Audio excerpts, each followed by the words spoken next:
बच्चो आज परो 7वीं जमात हूँ ब्याक सबक कٲشِर जबान पता यह सी माजि जेव यह कٲशِर जबान सी जबान यह सोन कٲशरन हंस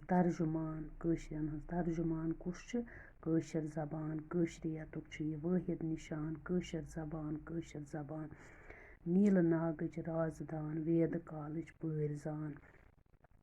शाम सुंदरन गुन गेवान मज मदीनच नात खान अर्जुनस गीता परान या अली मौला सरान कٲशिर जबान दपान युस हसा यह कٲशिर जबान यह हसा सैन पहचान अख यह हसा सैन तर्जुमान अख वेद कालच पीरजान हसा गो वेद काल गो वेदन हुंद युस जमान छु दपान यह हसा लल देद हुंद यम ब्रोह शायर महानी प्रकाश तेम लिखमुत यह कٲशिर जबान हसा कٲशरन हंस तर्जुमान दपान ज्ञान लल देद हुंद सरान नंदरिशस रसरा कुरान बड़शहस आही करान आही गो दखर करान हुबियुन हुब बगरान कٲशिर जबान जून हुंद माल्युन थकान जून गई हब खोतून लोल महमूदस सजान अरिन हुंद यंदर नचान कृष्ण सन्ज लीला परान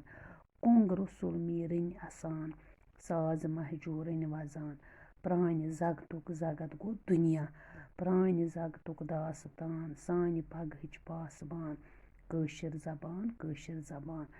बच्चो यह कٲशिर जबान लिखमुत प्रोफेसर रहमान राही साहबन प्रोफेसर रहमान राही कٲशिर जबान हुंद बहल पायुक शायर तम जाय 1950 ईस्वी मं श्रीनगरस मज कहवट तिहंज मशहूर किताब यथ मज तनकीदी मुकाल दर्ज शायर शनासी कٲशिर शायरी तो वजनुक सूरत हाल प्रोफेसर रहमान राही सन्ज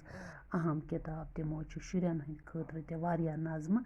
लिचमज कٲशिर जबान नज़म मज कٲशिर जबान हंज अहमियत तो अजमत अमुक बजर अमुक थजर आमुत बावना।